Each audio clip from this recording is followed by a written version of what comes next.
not over talking, so I'll probably spend more time than I plan. But that video, that lecture bite, the very first one you can get to into this week's Moodle page. I re-listened to the recording. It's like just under half an hour, and I think it's good. It all applies still.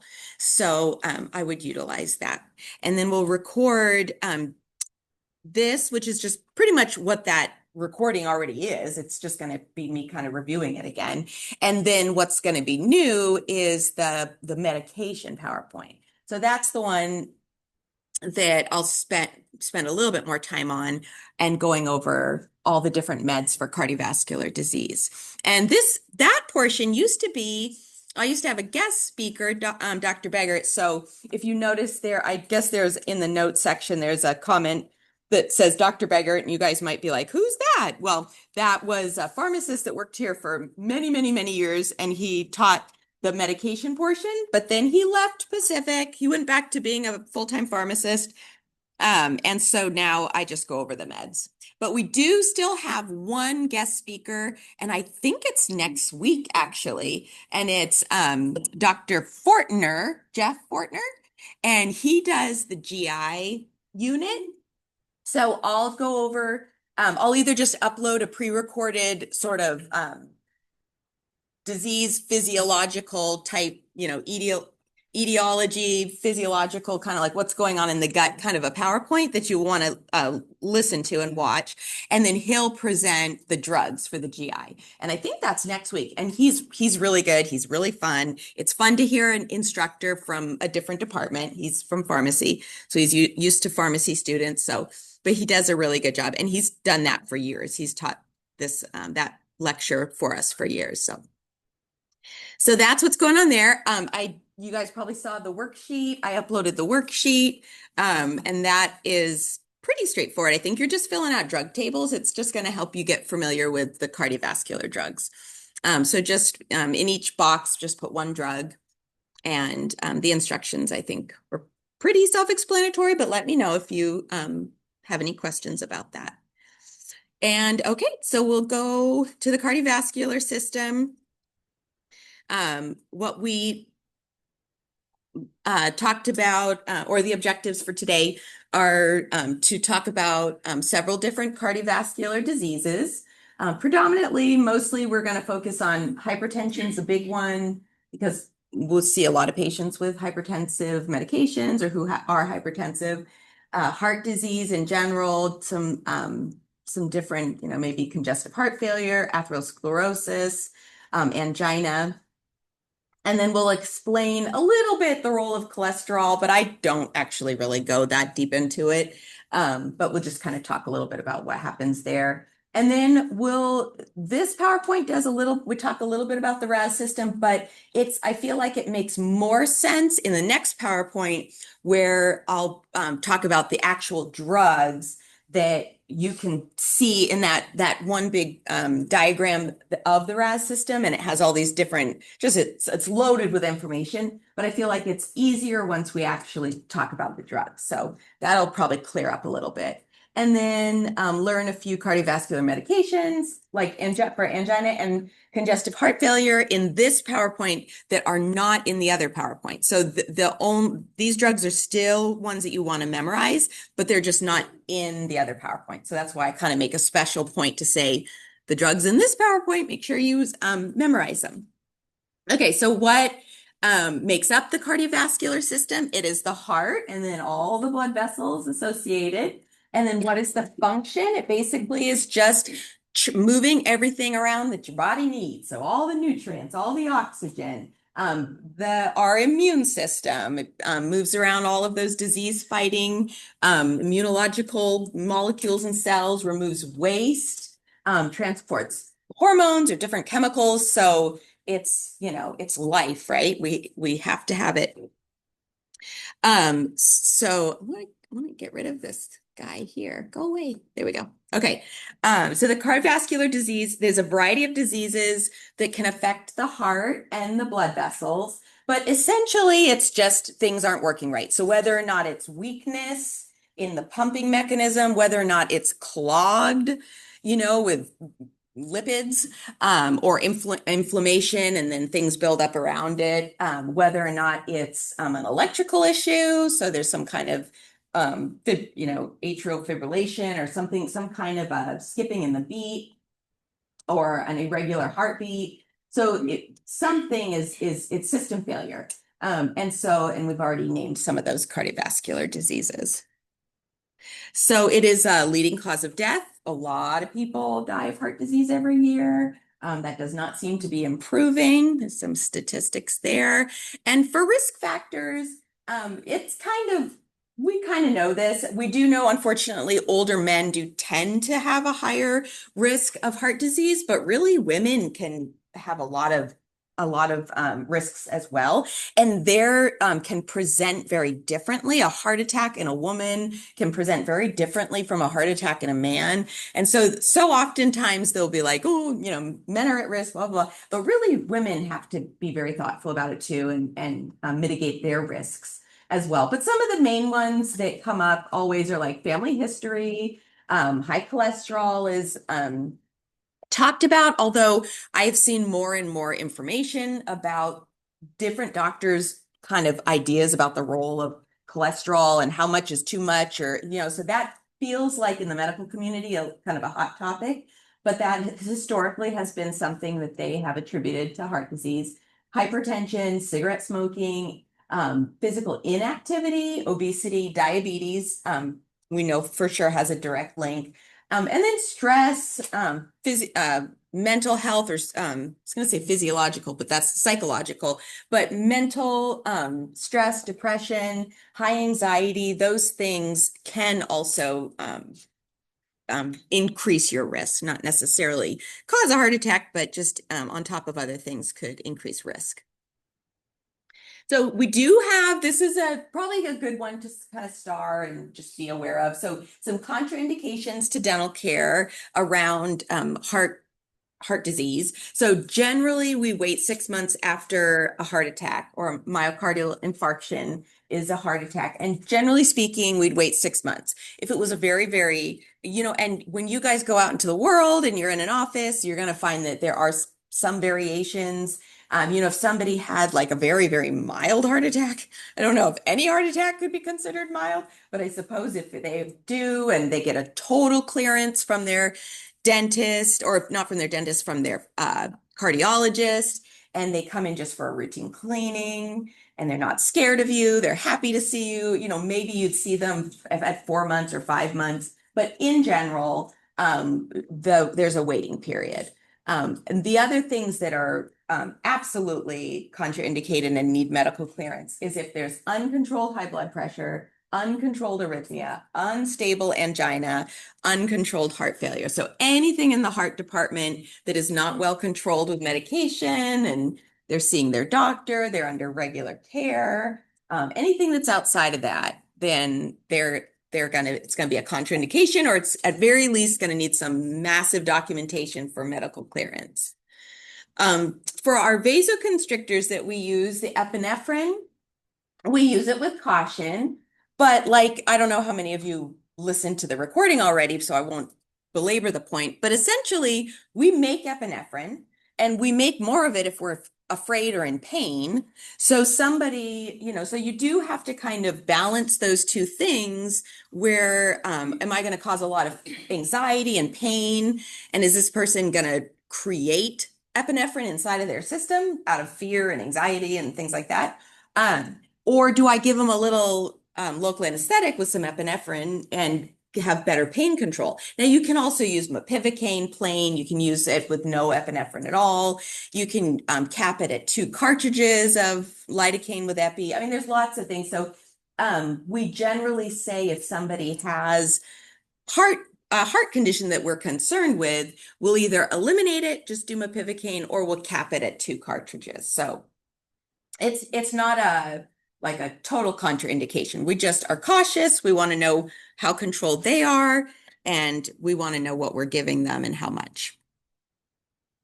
So for the combination, you'll probably hear more about this in other classes. So just very briefly, studies both support and reject a relationship, but really just logically, the more that the more people study it, the more people talk about it, you really can't deny that there probably is some kind of, you know, link. And I don't know if it's probably not necessarily causation, but it's some kind of a link there between that's associated between, advanced periodontal disease and all of the infection and the inflammation and the buildup and stuff, and then somebody that puts them at higher risk for heart disease. Now, you'll read all kinds of studies and you'll hear different perspectives. It's hard for the research community to say this causes that. There's usually like, oh, there's more research that must be done.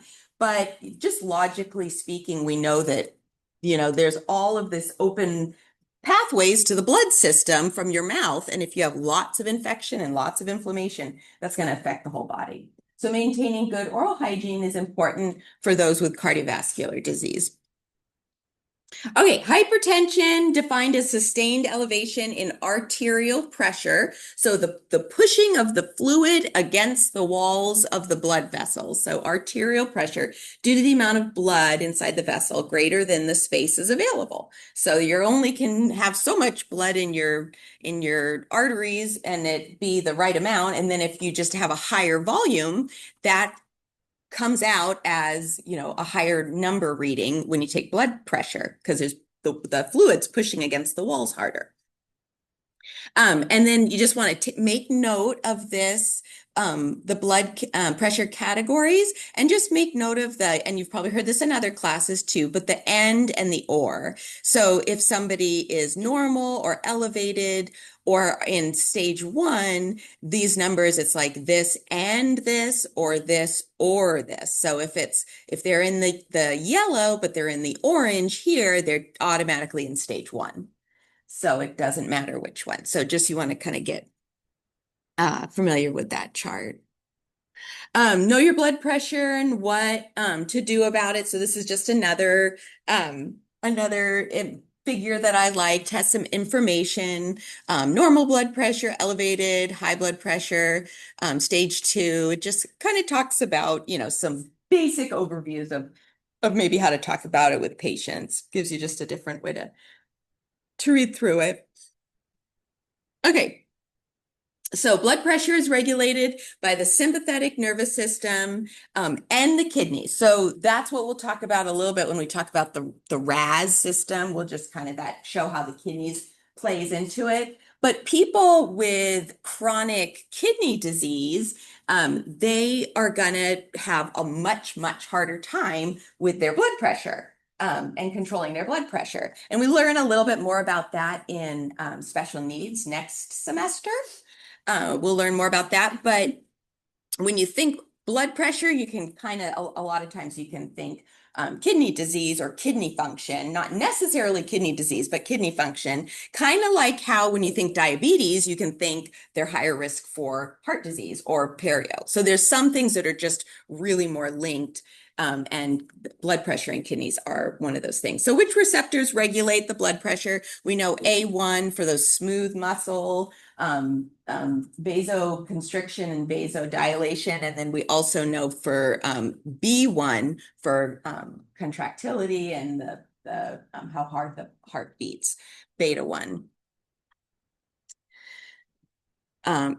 I didn't know there was these little pop-ups. A1 receptor located on smooth muscle and beta 1 receptor located on cardiac tissue.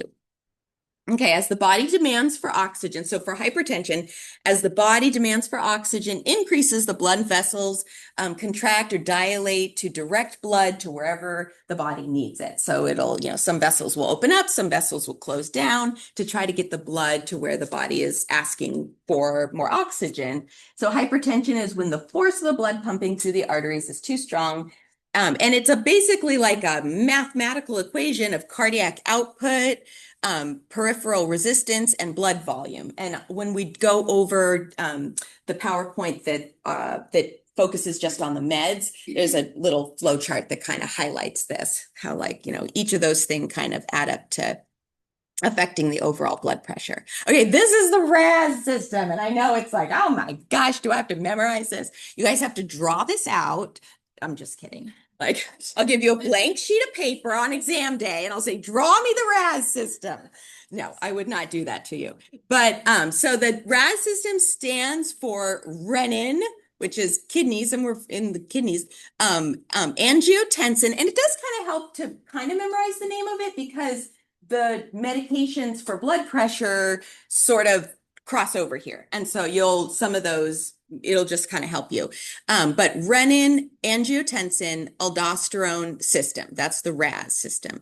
And basically what this is, this YouTube link down here, if you haven't watched it yet, just kind of, again, sort of summarizes it. It might have some information that's excessive, you don't need it, but it kind of goes over it in a nice way. But essentially what I really like about this, even though it's a lot to take in, and at the moment you're probably just like, I don't know what it is. But once we talk about the different medications, you're going to notice where the actual medications that you have to learn the mechanism of action and like what it does, you'll be able to refer back to this figure and you'll be like, oh, here's the ACE coming from the lungs. And this is where when I add an ACE, it's going to inhibit the transition from angiotensin 1 to angiotensin 2. So that's going to put a stop in the RAS system, like the whole system. And so when somebody takes this medication, an ACE inhibitor, which we'll talk about, then it's going to ultimately lower their blood pressure because it puts a stop in this system. And then there's other things too. There's the ARBs, which block the angiotensin. I think it blocks it. They block the receptors of angiotensin 2. And so there's just another in this flow chart of chemicals that are coming from different parts of the body. The drugs that they give the patients are like a stopping point, or they stop that flow. And so when we look at this, I don't test you heavily on this chart. I just think that if it can help you study, especially when you read like the mechanism of action of one drug. And then if you go back and you just kind of read through this, it'll kind of give you some visuals. Like for instance, diuretics. Diuretics help off fluid. So it's basically like where sodium goes in the body, fluid follows. So the diuretics affect sodium in the vessels, and it helps the person pee out more liquid. And so that reduces the volume of fluid in the blood vessels. So you can kind of see, even some of that is like, actually it's shown here. And then so it looks confusing, but I think once we go through some of the medications, it will help. Okay. Oh, there's even little things there. Okay, so for hypertension, 90% of all people with hypertension don't have an identifiable cause. There really are so many different reasons why people have high blood pressure. Sometimes they rush in, or they're nervous and then it settles right down. Sometimes it just starts out of nowhere, when they're younger, and I feel like doctors have been accepting higher numbers of blood pressure, in recent years because they're just seeing a lot of it. I mean, you go to the doctor and you are over, like we're at 120 over 80 and we're like, they're ASA2, but you go to the doctor and you take the blood pressure and, it's much higher than that. And I swear the nurses don't say boo about it. I only know it because my husband has high blood pressure. And I'm like, isn't that high? And they're like, oh, it's okay. I mean, so it's just, I feel like it's a different, I don't know. I just don't think they see, I think in general from the population, just a higher number. And so it just doesn't put off their little antennas of like, but we do tend to, monitor that, which is good. It's good for us to monitor that and then talk with our patients about their risks. So pharmacotherapy, lifestyle management. Those are the things. This is just another, it's kind of like, it's similar like to a flow chart like the RAS, but but not as detailed, probably doesn't seem maybe as overwhelming, but what I like about it is it talks about these different categories of drugs for hypertension. So beta blockers is a big one, decreases the heart rate and myocardial contractility, reducing cardiac output. So how much blood's being pumped out, that's what the beta blockers. And so it kind of shows, it's over here. And then alpha 2 agonists, alpha 1 blockers, vasodilators, calcium channel blockers, ARBs, angiotensin receptor blockers, ACE inhibitors, and diuretics. All of those affect blood pressure. And it gives you a little synopsis. So go back after we go over the PowerPoint on medications, go back and just read through it. I think all of these pieces will kind of come together. We're just kind of taking them in bits and pieces. Next year, I'll probably just combine the whole PowerPoint, but it's been this way historically, like 2 different presentations. So I kind of just have left it that way. Okay, so our atherosclerosis, the thickening of the internal layer of the atrial wall caused by accumulation of lipid plaques. They do believe that inflammation, there can be some kind of injury or something going on inside the vessel. That inflammation sort of just calls or attracts other things like the fibrin or different molecules in our body. It's kind of like an overreaction. So there's the lipid piece, but then there are other things that happen, and we don't go into all those details. We don't really need to know. But the bottom line is the opening of the vessel starts to shrink. And what the real danger is, because patients can go a really long time with building up stuff in their arteries, and it's like the lumen gets smaller and smaller, and they can go a really long time in like function, and their body sort of almost like adjusts to the lower amount of blood flow. But the big danger is if a piece breaks off and travels and goes to the lungs or goes to the brain or blocks a part of the heart or something like that, pulmonary blockage or a stroke or a heart attack. And so that is that's the really big danger there with the blockage. Okay, so cholesterol's role in heart disease. We have our lipids, our lipid proteins, our triglycerides, cholesterol, hyperlipidemia, or hyperlipoproteinemia, or elevations of plasma lipids, so fat in the blood, concentrations above acceptable or normal values. And, cholesterol kind of always gets demonized, but we also know that our body makes cholesterol. We need cholesterol. But doctors are concerned with the levels that you have. They call the LDLs. Those are low density. They call those sort of like the bad cholesterol. HDLs are like the good cholesterol. Triglycerides they don't like. So I don't really test you too much on the intricacies of all of that. I'm trying to think if there is a question on your study guide that pertains to it, that might be a potential question on the exam. But and this just kind of gives you a little bit more background. So the lipids, the fats are important in the diet because they help the body absorb vitamins. We have our, fat soluble vitamins that we take, insoluble in the blood, so they are transported in the blood in the form of lipoproteins. Lipoproteins in general, they're complexes containing different percentages of the triglycerides, the proteins, and the cholesterols. So I used to have diagrams. I don't think I do anymore, but it would show like a sphere, and it would show like, the core of it was the triglycerides, and then the next layer was the cholesterol or the different things, and it would show all the different sort of percentages for the LDL, the VLDL, the HDL, but I don't do that anymore because I just felt like it was not necessary really for anything. It's just more of kind of detailed information that I don't think is as important.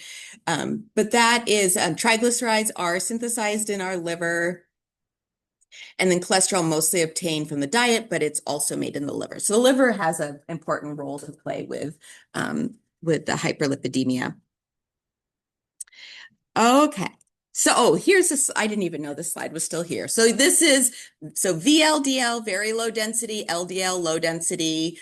That's kind of, and I think probably that might be the biggest thing that you need to know is LDL's bad, HDL's good. You don't need to know numbers. I'm not going to test you on numbers. So this is just another diagram showing that buildup of the lipids in the lumen of the artery. Okay, so some different surgeries. I don't go into detail with surgeries, but I would like for you to have read this slide and to recognize some of the words, because I do ask at least one question that involves some of the surgical procedures. And in the past, it hasn't gone over well. It's almost like students kind of skip this slide. So just being, we don't go into big detail, but like a coronary bypass, like grafting in a vessel from somewhere else, or the angioplasty or the stent, like putting in a physical thing to open up the vessel. So we don't have to like go into depth, but just have some recognition of if you see this word stent in a multiple choice, I want you to just think, oh, that's part of a surgery, that they use a stent in heart surgery. Like that's about all you need to know, but I just want you to be able to recognize these terms. And then reducing risk factors and pharmacotherapy as well on top of the surgeries. So angina is kind of the short word. We say angina, but full is angina pectoris. You guys are probably learning about it in medical emergencies if you haven't already. So this is probably not brand new, but it's when the demand for oxygen is kind of beyond what the heart can do. So you start to get, the patient starts to feel that pain, and that ischemic pain. It's characterized by kind of an aching, squeezing, tightness. Patients could get it if they rush to their appointment they rush. Maybe you're on the second floor of a building or the third floor of a building. They've gone up the stairs or something. They get in your chair and they sit down and they're like out of breath. And all of a sudden they're like, oh, I got to take my nitroglycerin. I can feel I can feel I'm having an attack. Any patient that you have that has that on their medical history, you want to ask them a few really important questions about if they have their medication with them, if their medication is expired, because it only lasts like 6 months. So, is it fresh? Is it less than 6 months old? Do you have it with you? And then you want to ask them, when was the last time they had an attack? Do they get one pretty often, or do they, just get one they sort of know or expect that the reason why they got it, is it happening and this is out of the ordinary because we want to make sure you're not actually having a heart attack? But a lot of times when people have controlled angina, they're like, oh yeah, no, this is normal. I just have to take my nitro and I'll be fine. Or they'll probably be the first to be like, this feels different. Um, but you just want to ask them those questions about it, just like anybody that has any condition where you just want to find out, are they stable? Are they, like if they are asthmatic, it's the same thing. Do you have your meds? Are they expired? How often do you have these attacks? They're just basic questions that you'll ask about so many different things, just because you want to make sure your patient is stable and isn't going to turn into a medical emergency. So this is the drug. So it's in red. So anything in red could show up on an exam. So nitroglycerin, nitrobib, nitrostat, nitrodur. Heart failure. So congestive heart failure is another category. Heart failure is the most common Medicare diagnosis. So in older people, heart failure is primarily a condition of the elderly. 5 million people in the US. So it's sort of common-ish, I suppose. Any condition that causes myocardial necrosis, produces chronic pressure or volume overload, and myocardial dysfunction. So a lot of times the summary, that's why I highlighted it here, is inability of the heart to function really well as a pump. I mean, your heart's just a mechanical electrical pump, and if it's not doing that really well, then that kind of just goes into the category of congestive heart failure. So a lot of times there's other things going on like hypertension, maybe high cholesterol, or they have hyperlipidemia, or something else is happening with the heart. So it's usually not just called congestive heart failure. There's other things there. But heart failure can occur on the left or the right side of the heart, and they express themselves differently. So if it happens on the left, if it fails first, they'll have this pulmonary, more of a pulmonary issue. So they might be uncomfortable laying back. They might be very labored in their breathing. They could even potentially have like some cyanosis or, like just look like they're a little bit don't have enough oxygen. And then also they can have this edema, especially around their ankles and legs. If it's on the right side, then they have more of a system-wide congestion. So it's not maybe just affecting the pulmonary. Um, and they can still have that edema, I think, with either side. So the signs precede shortness of breath, that's dyspnea. Sometimes these medical terminologies get thrown in to exams. So anytime I try to put them in there, but I also try to put them in there in a way that, like with the, polyuria or, polyphagia or any of those words, knowing what the medical terminology is and then also what it means so that you can kind of learn it both ways. Um, Exercise intolerance, fatigue, edema, that's that fluid accumulation as edema, weight gain, increased size of abdomen and kind of like a barrel chest or a larger abdomen area. This is a picture of the edema. It's called pitting edema when you can kind of push at the swelling and it just sort of leaves an imprint. It doesn't kind of bounce back. It stays pitted or like with the impression of your finger. And so treatments again, some lifestyle changes perhaps. It's harder if they're older, and they're not going to necessarily, go join a gym or something, but changing some lifestyle habits, some dietary habits, just taking just a walk, encouraging a slow, 30-minute walk a day. And of course, their doctor is the one that's going to have to work with them about what, the kind of where they're at with their disease and what they could and couldn't do. But oh my gosh, I have some elderly people that live in the neighborhood, and I mean, they blow me away. They walk, this one elderly man, he walks. I see him. He goes because I live kind of like a little bit on a hill and there's a park just down the hill. And so he must walk 10 times. Just like, and I think he goes down and I've seen him because I've also been on walks down there, but he goes all the way around the park and then back up the hill in my neighborhood and down. And I swear he does it like 10 times. And and he's not the only one. There's several older people. And I'm like, good for you. I swear they do. I mean, they do more than I do. I don't hardly do that at all. So I'm always like, I have to be better. Okay. And then so here's another drug. See, this one is super important.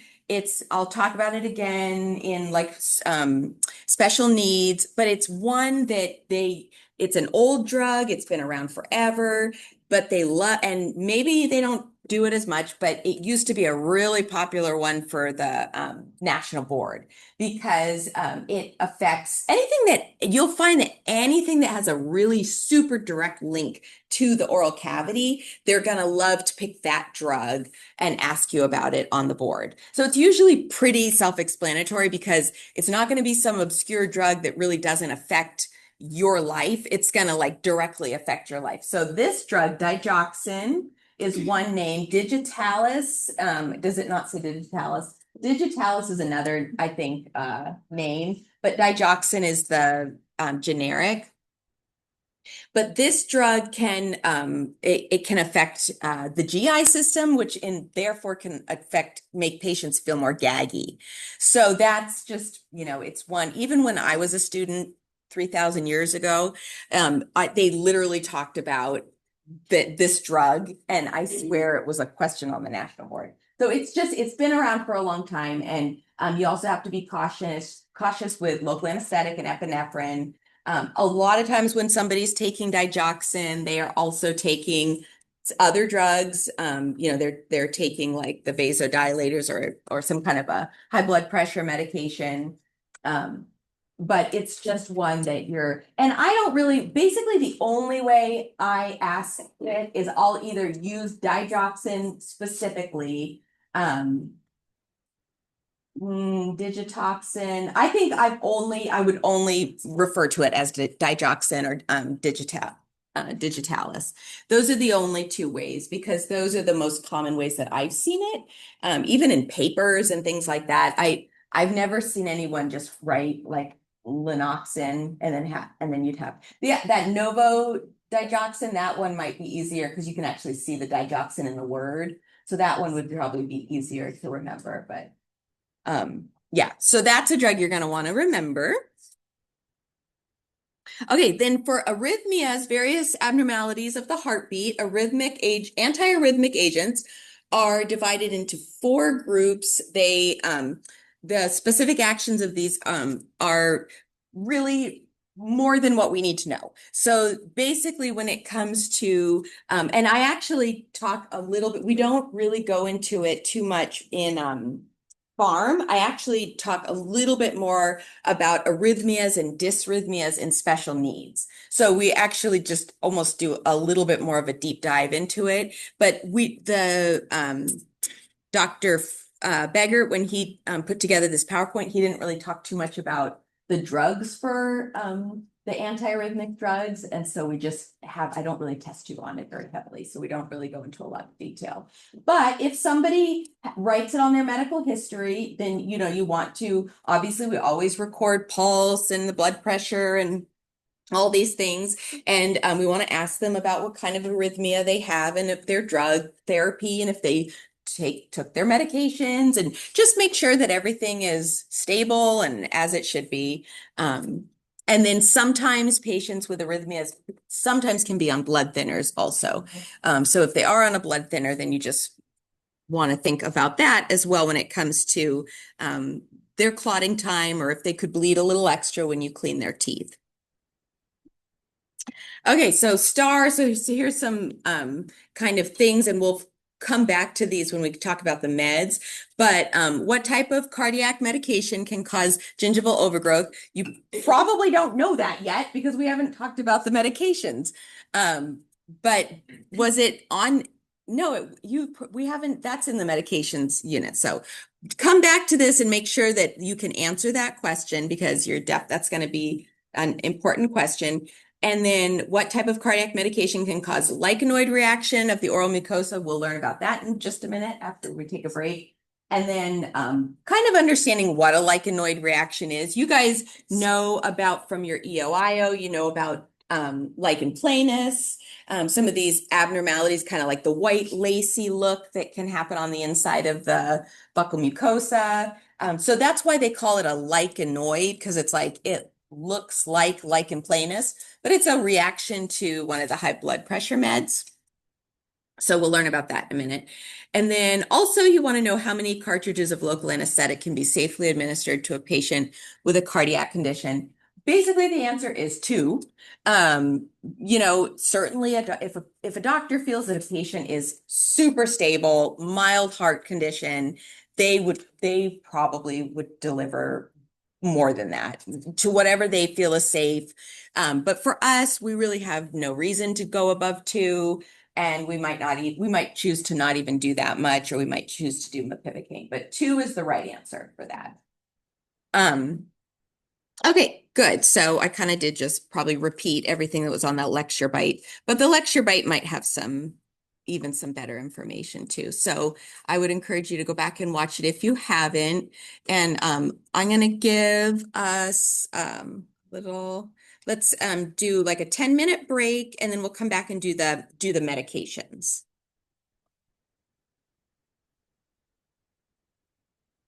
It's going. Okay. So it still says Dr. Begert. He's no longer with us. He's still alive, but he's not dead. He just works. Clarification. He's still alive. But yeah, it's really fun. We used to have like 4 guest lectures in this class, and then they just drifted off and kind of one person went to administration and another couple people left. And so Dr. Fortin is the only one that's left. And it's hard to get busy faculty to like commit. I think Professor Copeland used to teach this like many years ago. And so I think she just networked and she was able to like get a bunch of people. And it's fun to hear from, other faculty, but it's hard to get faculty to, because they got their own teaching load but we still have Dr. Fortner, so he'll come next week. Okay, so we're going to talk about the drugs. And this is, I feel like in some ways, like to me, I don't know, I feel like this is like one of the easier drug units. It's one that's heavily tested on the national board. They love asking about the suffixes for the high blood pressure meds. When you take your board review study, student RDH and stuff like that, they're going to ask you all these questions about it. And so I feel like this one is, you'll use it a lot. So I feel like it's an easier one to study for and learn. So we're going to recognize both the generic and the brand name of the cardiovascular drugs. And basically we're just going to focus on the hypertension, which is the big one, hyperlipidemia, which is basically like just statin drugs. It's essentially pretty much all we have to learn about for this unit. The ischemic heart disease, or AKA angina, and then blood clots or something that's going to thin the blood, whether it be by clotting or antiplatelet. We're going to describe therapeutic effects of the different drugs, their mechanism of action. So sometimes, at this point, you want to know that a lot of times that can be shortened just to MOA. Discuss adverse effects of the selected cardiovascular drugs and specific oral implications. That's always the main point. Usually, the drug, like what kind of drug is it? Is this for diabetes? Is this for heart disease? Is this for asthma? So that's one thing that you need to know when you look at a drug. Second thing, like basic, how does it work? Kind of like on a very basic level, what's it doing? And then the third big thing is like, does it do anything that's going to affect my appointment or my patient care? Does it make their gums grow big? Does it make their mouth dry out? And you guys have already gotten a sense of this because you've already been in clinic seeing patients. So you already know that you put your drugs into Lexicom, tells you if there's any dental interactions or oral implications. So that's kind of like our big focus. Okay, these are the 4 categories again. Antihypertensive agents reduce blood pressure, decrease risk of complications such as heart attack, stroke, heart failure, chronic kidney disease. So it is connected to the kidneys, which sometimes we forget at that point. Hyperlipidemia agents, they reduce cholesterol levels, subsequent risk of complications such as heart attacks and strokes, and help reduce the amount of buildup, the atherosclerosis in the arteries or the vessels. Anti-anginal agents, they decrease chest pain through increased supply or decreased demand of oxygen by the heart cells. And then the anticoagulant / antiplatelet. So there are 2 different kinds of meds. They work a little bit different, but they both work to thin the blood and prevent clots in the cardiovascular system, reduce the risk of stroke and heart attack. So we talked about this in the other PowerPoint. So this is just a different visual that is kind of nice. So how does your body control blood pressure? Potential activity for antihypertensive agents. So it's sort of like, this is why I said it's kind of like an equation. If you take cardiac output times peripheral resistance, or the like how flexible, also that comes into play, how flexible the vessels are, that's going to roughly equal your arterial blood pressure. So it's kind of like a little equation. And the things with cardiac output are the contractility, how hard the heart is pumping, how fast or slow the heart is pumping, and then the filling pressure. And the filling pressure is going to be affected by how much liquid or blood is inside the vessel, and the venous tone. So that's like, is it really rigid and like stiff, or is it like flexible and it kind of can stretch out like a balloon, or is it like hard plastic and it won't budge? So those are all different things that come into play with blood pressure. Okay, here's our RAS system again, and I'm just going to go through the drugs, and then I think on your own, I would just highly recommend that as you're studying the different drugs, just refer back to this and just kind of like, look at the plus signs and just notice in this line here of angiotensinogen, which is released from the liver, and then the renin is released from the kidneys, and just notice this flow as it starts. It's angiotensinogen, it gets converted to angiotensin 1. Then with ACE, it gets converted to angiotensin 2. And then from there, we have all these different things that happen with the angiotensin 2 on these different body parts. Even the pituitary gland is affected. Kidneys, arteries, sodium flow, the different channels, your overall sympathetic activity. Angiotensin 2 affects all of that, and that's why it ultimately affects your blood pressure. But just kind of refer back to it when we talk about the different blood pressure meds, because you'll kind of see kind of where in that flow chart they're going to cause an effect. So most of these drugs are basically going to happen here in this ACE and then the angiotensin blockers. Okay, so our first category are the diuretics. Diuretics are super common. It's usually like a first line medication for hypertension. Been around forever. The mechanism of action is they work in the kidney tubules. There's tubules of a kidney. We're not going to do kidney anatomy, but you just know that. Increase loss of sodium and water via the urine. So where sodium goes, water follows. So it gets rid of it kind of sodium comes out and then excess fluid follows. And that's why it increases they'll urinate more. So they have to watch out. There's some things that they have to watch out for.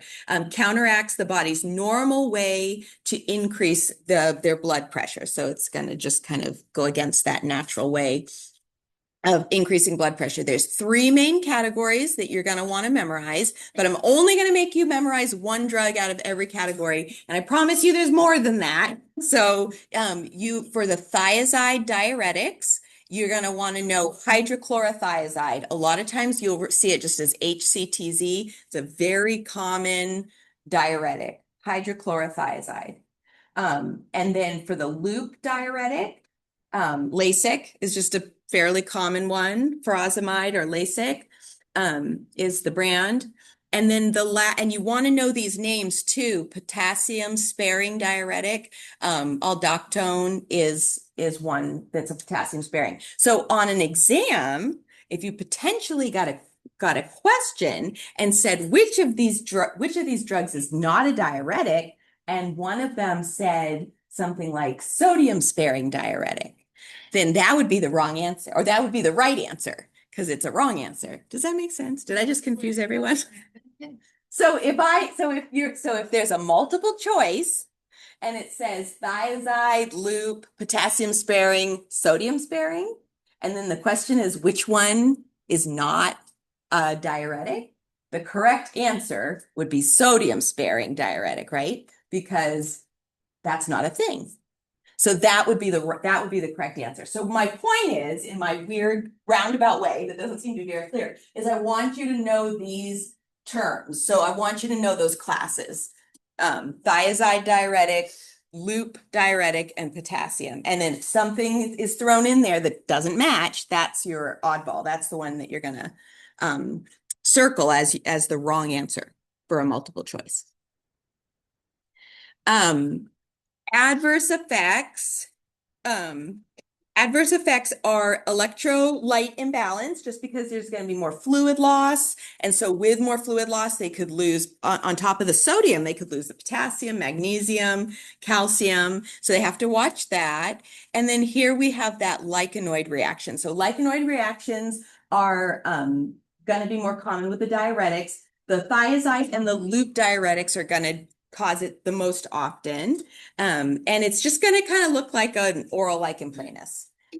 So it kind of has this lacy look. It can be over the buccal mucosa, down onto the gingiva. It's not super duper common, but it can happen. So that is something that you're definitely going to want to remember. Okay, so those are your diuretics. The next one, we start to get into a trick where you can start memorizing the suffixes. So over here, you can see it says the allols. And all the high blood pressure medications are sort of like this, even with the diuretics. If we go back here, you can like the thiazide, they can tend to all end in certain. If we had more drugs, you would see some similarities in these endings, but it works really good with the beta blockers, the ACE, ARBs, and even the calcium channel blockers as well. So we'll look at that. So that's a trick in helping you memorize these different categories, and they will bring them up on the national board. They just like these categories. So are you just resting? You're just resting your arm. So for the beta blockers, they are the olols. They generally end in OLOL or LOL. And their mechanism of action, they reduce the heart rate by blocking effects of the sympathetic system. So they're blocking the beta receptors, and we've already learned about the beta receptors. So reduce peripheral resistance via decreasing renin activity is another way, because we saw in that big RAS thing, if we went back to it, you could see how it affects the sympathetic division. So it has an effect on it that way as well. So subtypes of beta blockers, there's going to be a beta blocker that is selective only to beta-1 receptors.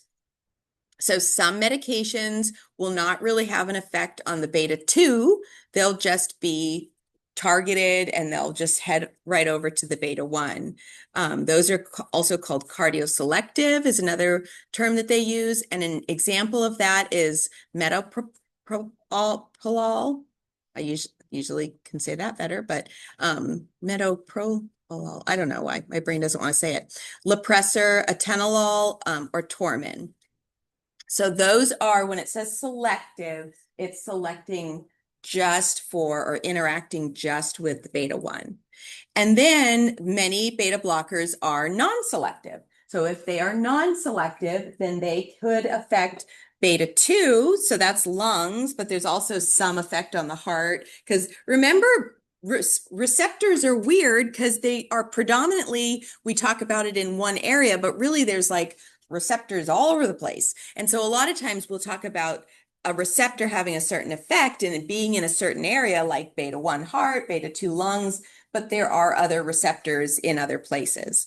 And it just goes into a lot more detail that we don't really need to worry about.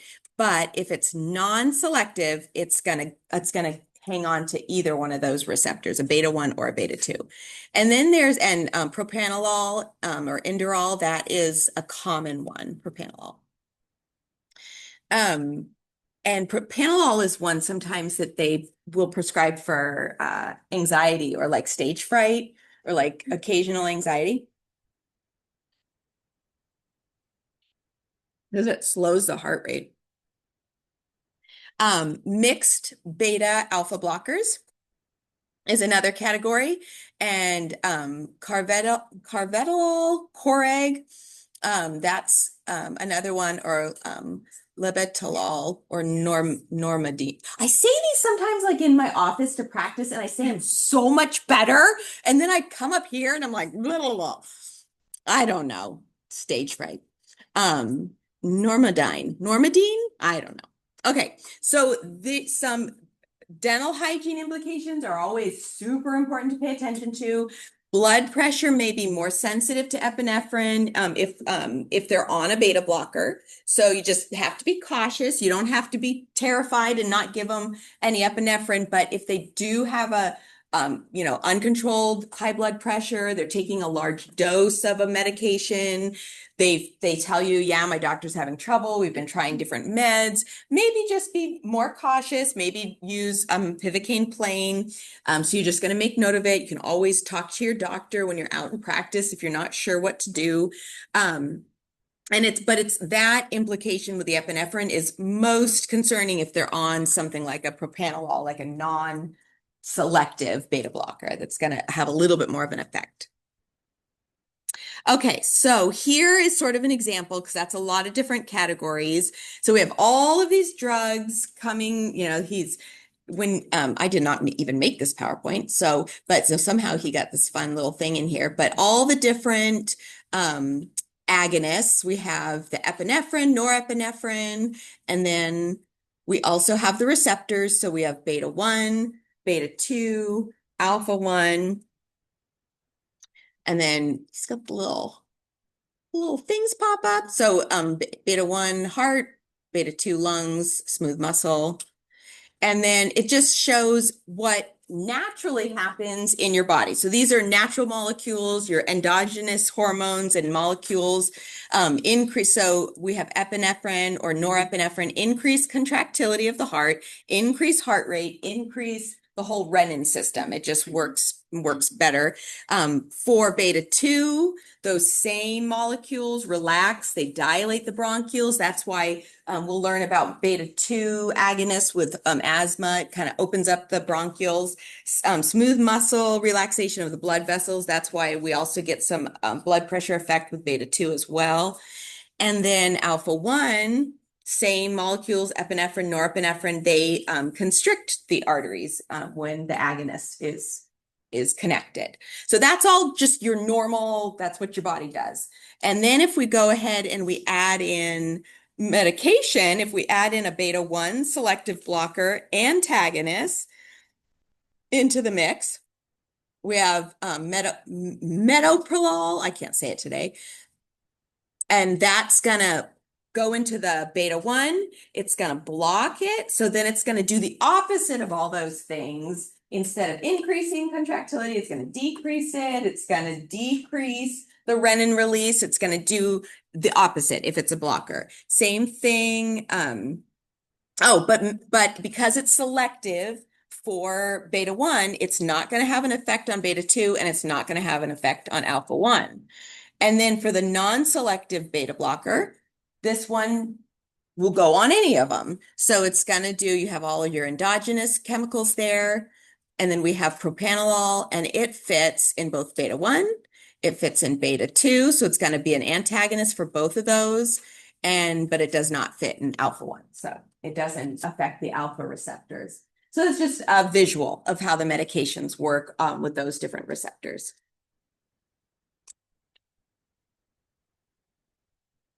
Okay. So that's the beta blockers. Okay, the next one is ACE inhibitors. So this is the prils.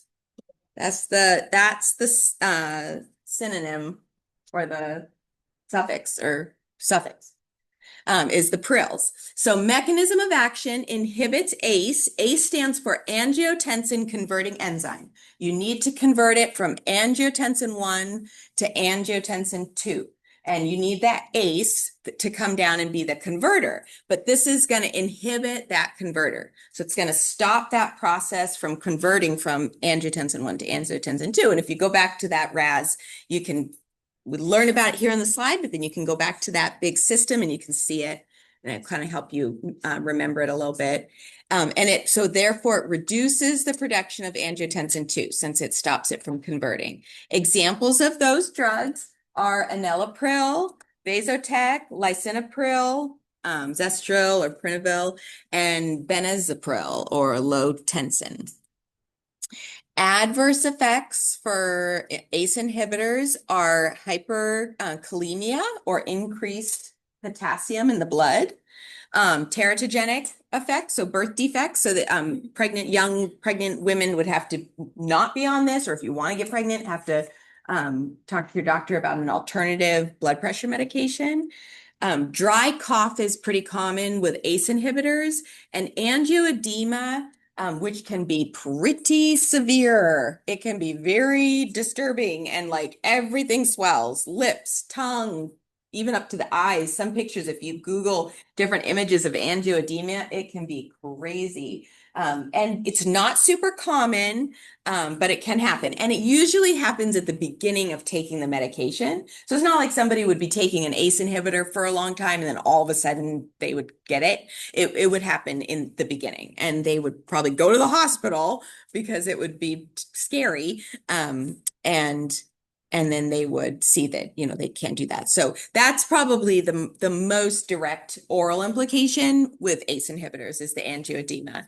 And I could see that being on a national board, things like that. So not super common, but does occur. Angiotensin 1 inactive, ACE. So this is just showing how it blocks that conversion.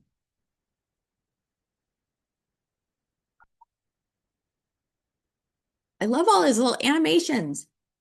I should try to do that more often. Okay. Angiotensin receptor blocker.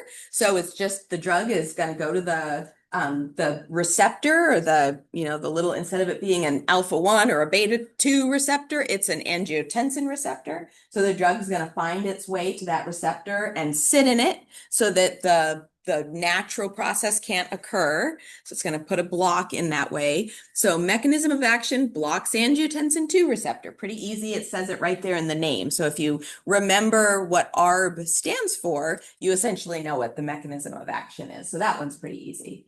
Examples, losartan, Cozar, valsartan, or Diovan, and they are the sartans. So that's the sartans.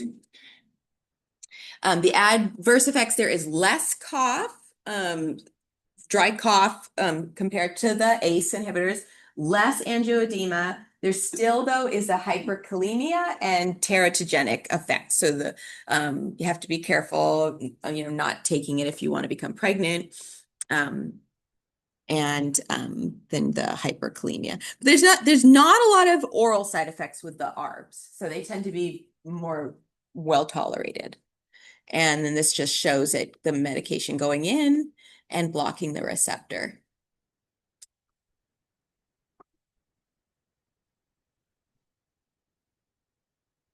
Okay. All right, calcium channel blockers. So there's two types of calcium channel blockers. We're not going to go into what makes them different as far as the chemistry of it all, but they just get divided into DHPs, which are the penes. It looks like pine, P-I-N-E, but it's pronounced peen. And so there's the DHPs, which are the penes, and then there's the non-DHPs, which really, I don't know there is no suffix. There's no good suffix. But a lot of them, I feel like the DHPs are more common in practice. That's those. I would see those drugs more. I've seen Procardia a fair amount, Norvasc. I'm sure I've seen the non-DHPs. They just didn't, I don't know if doctors usually have preferences about what they like to prescribe. But one thing I can absolutely say for sure is I have had patients with gingival hyperplasia caused by their calcium channel blocker. So it is absolutely a thing that you'll see. Now, it might not be super severe. It might almost be one of those things where you're their tissue just looks different. And then you're like, what is it? And they're like, oh my gosh, they're on a calcium channel blocker. And it's then you kind of connect the dots. So it's not necessarily usually like this, that's really severe.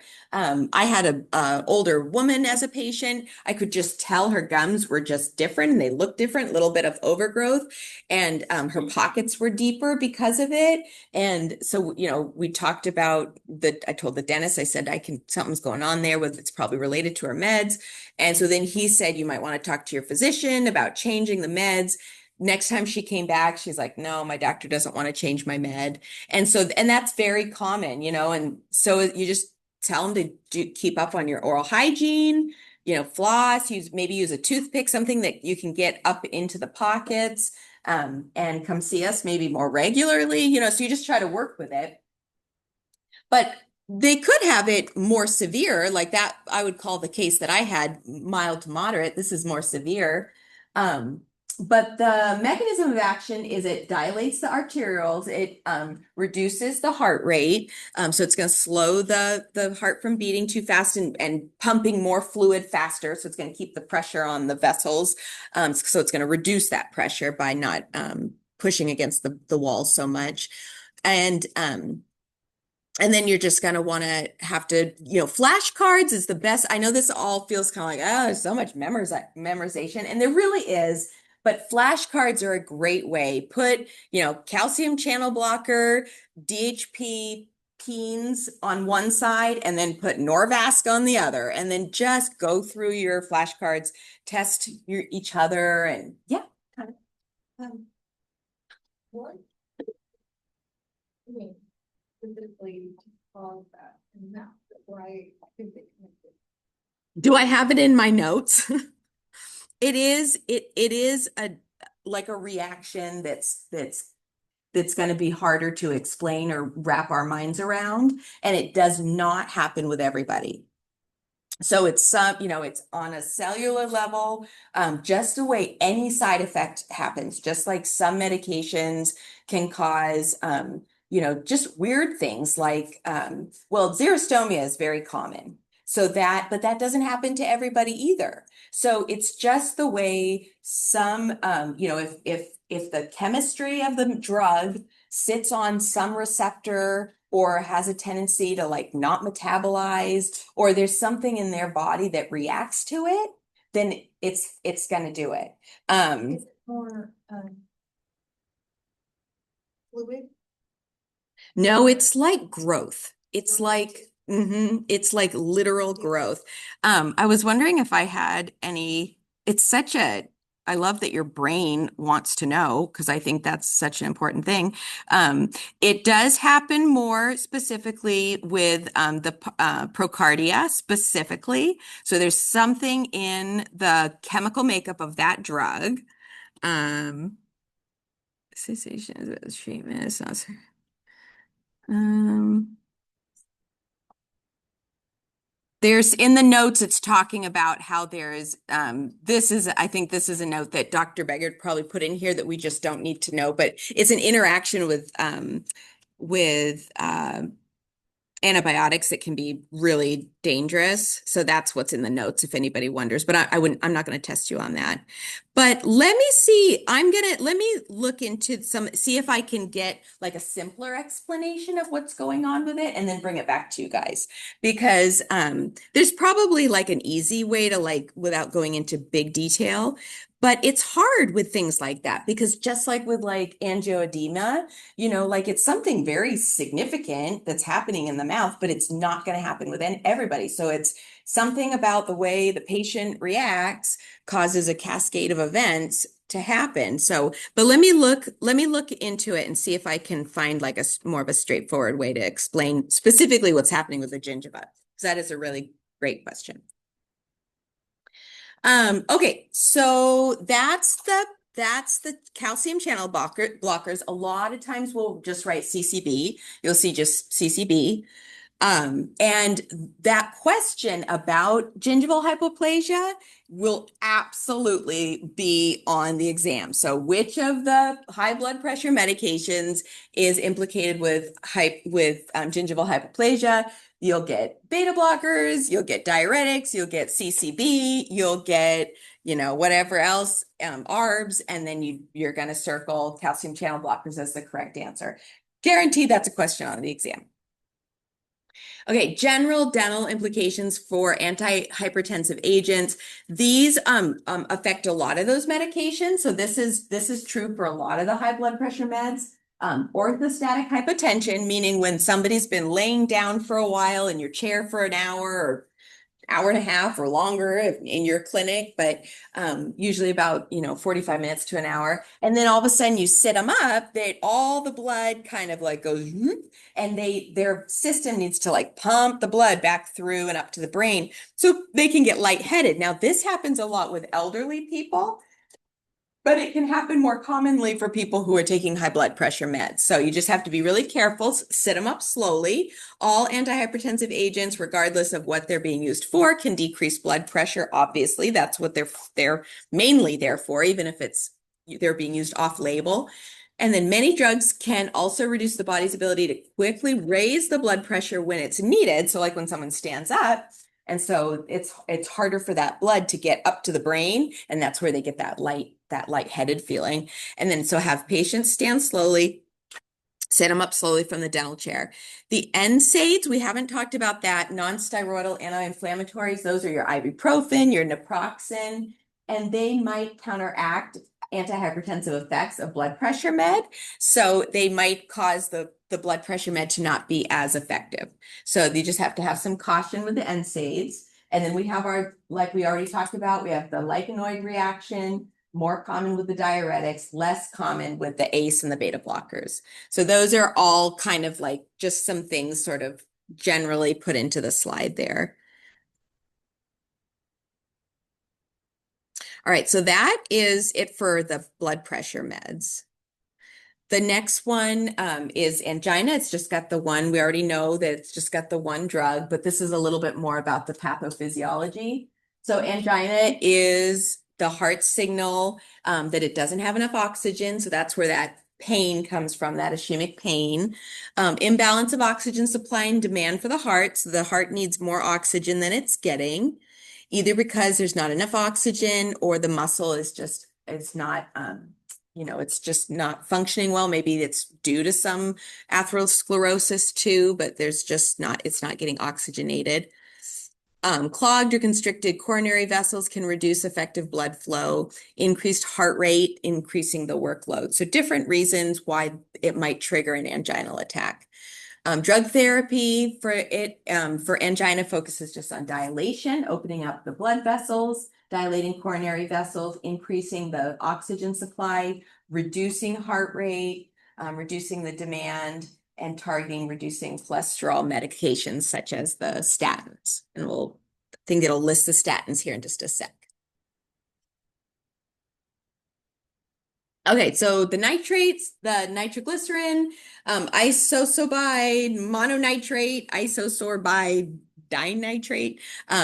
Nitroglycerin is fine. I don't think I put it necessarily on the exam in it. I would always at least have nitroglycerin so you could recognize it. I wouldn't put the other one by itself. Results in vasodilation via formation of the nitric acid, which releases coronary arteries and veins, relaxes, sorry. So it just kind of, it opens everything up. Patients who take it can get a headache, and they can also get hypotension.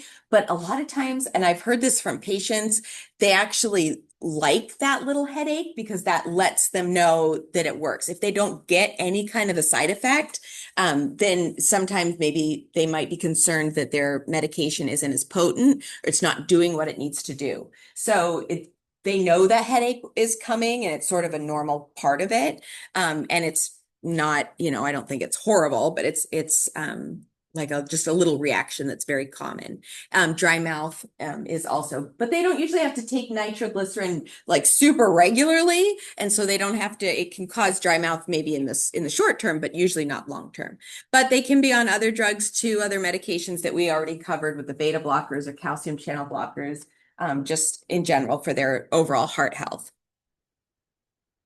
So drugs for the hyperlipidemia, basically they're just statin drugs. That's basically all we're going to learn about for the anti-hyperlipidemia drugs. They target reducing LDLs, the low density lipoproteins, total cholesterol. They also work to increase the HDLs, which is your good cholesterol, reducing overall triglycerides. Those are all secondary targets of the medication. So statins is this suffix used most commonly, most potent drugs at lowering LDLs. There's not a lot of oral things to worry about with the statins. It's just basically kind of memorizing the drugs. So atorvastatin, Lipitor, these are so common. And I feel like it's probably going to be less common because there is some controversy around statin drugs. But when I was practicing, I swear I saw like half the patients every day were on a statin drug. Atorvastatin, Lipitor, Crestor, Zocor. They all have been fairly well used or commonly used. Okay, anticoagulant, antiplatelet. It's another category, blood thinning medications. So two different things kind of can happen. There's two different components. There's the platelet action, which is sort of like the clotting factor, like all the little, cells coming together and forming a clot. And then there's the formation of the fibrin. So there's like two different things that are kind of, the platelet plug would be the one, and then the fibrin would be the other. So the medications kind of work differently, depending on sort of, I feel like it's sometimes the doctor's just choice, what they would prefer the patient. The antiplatelet medications are newer drugs, and the warfarin, the anti-clotting drugs, those are been around for a long time. So some clots involve both components, while some involve just have one component. Aspirin is an antiplatelet, and a lot of people will take a baby aspirin as a preventative, especially once they get into their older years. Prevents platelet activation and aggregation, and as an adverse effect, they might have easier bruising, they might bleed a little bit more in the mouth. Um, and then Plavix is another very popular one. And that again prevents the platelet activation and aggregation. And again, just a side effect for that would be bleeding. So maybe, bruising, again, bleeding upon scaling, they might bleed more than somebody else, if all things being equal. I don't know why those drugs, oh, maybe those are other drugs, but I don't think I test you on them. So that's why Plavix is in red. So that's the only one that would be on the exam. But those are other drugs that you could potentially see. Warfarin or Coumadin is a pretty potent drug. A lot of times patients who take warfarin have to have blood work done to check their I can't remember if it's the liver. Does it say here? I don't know if he wrote it in there. But they have to I wonder if I guess it's not in the notes, but it's a drug that they have to test the levels of the drug in the body, because if everybody maybe needs a different amount, and if you have too much, it can be very toxic. It can be a nasty drug, but it works incredibly well. It's kept a lot of people from dying of strokes and heart attacks and having, long-term disabilities because of strokes. So it's been used a lot, but they do have to be careful with it. So the mechanism of action, it inhibits the production of certain clotting factors, resulting in an anticoagulation or blood thinning effect. So there's in the cascade of all the mechanisms that cause the blood to clot, somewhere you plug in warfarin and it interrupts that flow. So some clotting factor along the way, it interrupts that and it makes the blood thinner. Now, patients who take warfarin do have to be careful with how much vitamin K they ingest. So they can't eat a huge bowl of spinach or kale or something like that. There's a lot of vitamin K in those vegetables. And so they just have to be careful because vitamin K does counteract warfarin. And so let's see, commonly used for the prevention of stroke in patients with arterial fibrillation, also used to prevent clots in patients with mechanical heart valves, and to treat venous clots, less frequently used to prevent heart attacks. Warfarin is monitored using the INR or prothrombin laboratory test, so international normalization ratio. I feel when I went on to ADA.com and just looked up what their numbers were, because I didn't think what was in his PowerPoint. I'm like, I don't know if that looks right to me.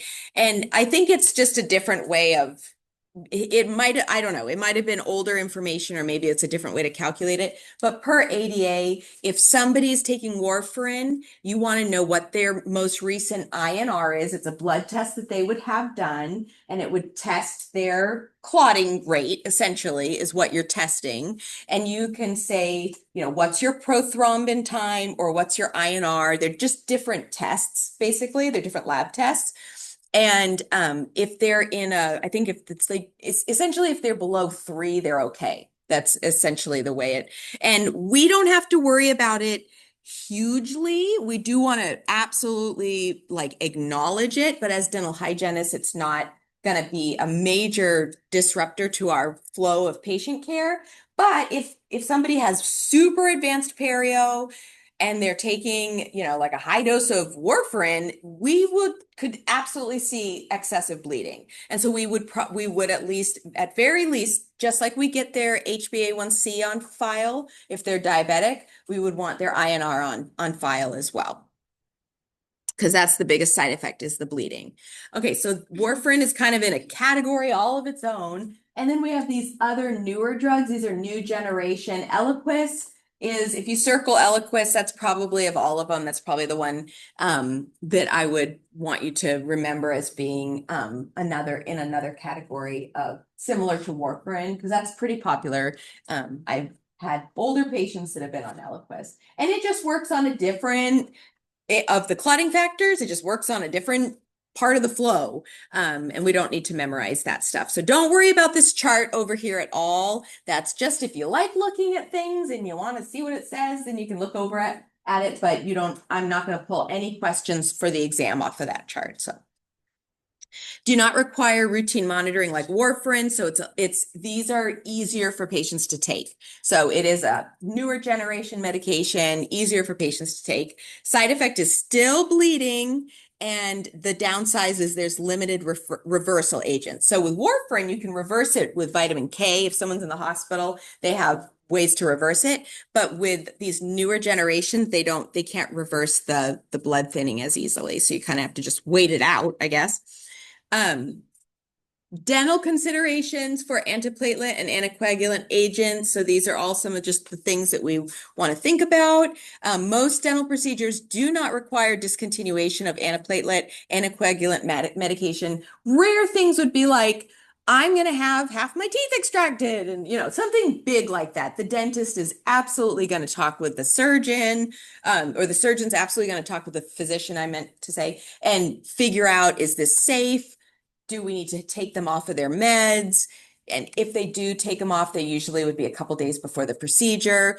But you have to realize that what they're balancing is stroke, heart attack versus excessive bleeding. They don't want someone to bleed, and need a blood transfusion or something, but they also don't want them to have a stroke or a heart attack. So that's something that the doctors are going to figure out. If we have any concerns as hygienists at all with what we're doing, we should absolutely talk with our doctors.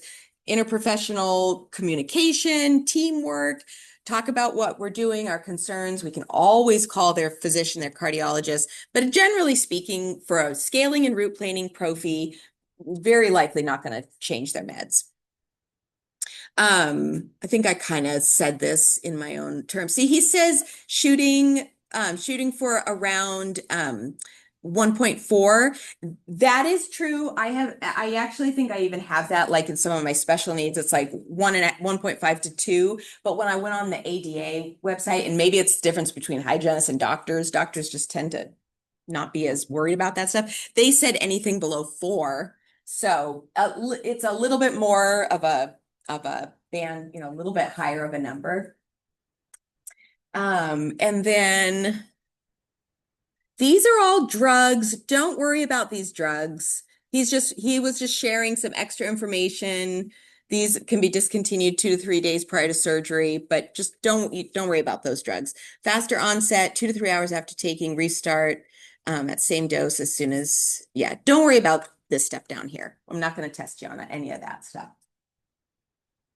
Oh my gosh. Thank you. That's it.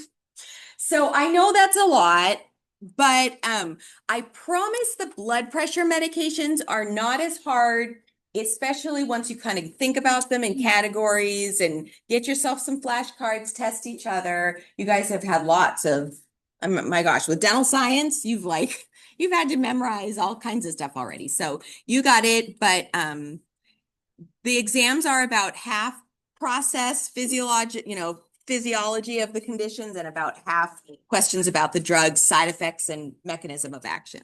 So you do want to make some flashcards.